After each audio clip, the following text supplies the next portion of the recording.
Indiana, has issued a severe thunderstorm warning for northeastern St. Joseph County, Indiana, northwestern Elkhart County, Indiana, until 5:30 p.m. Eastern Daylight Time. At 4:42 p.m. Eastern Daylight Time, a severe thunderstorm was located over Mishawaka, moving east at 25 miles per hour. Hazard, 60 miles per hour wind gusts and quarter-size hail. Source, radar indicated.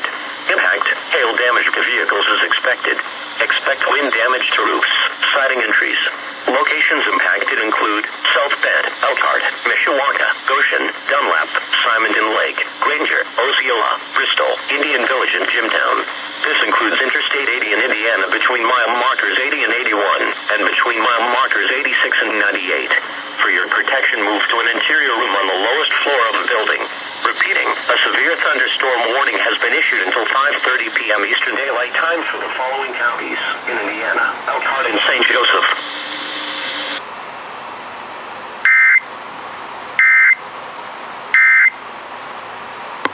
WBYT, Elkhart, South Bend.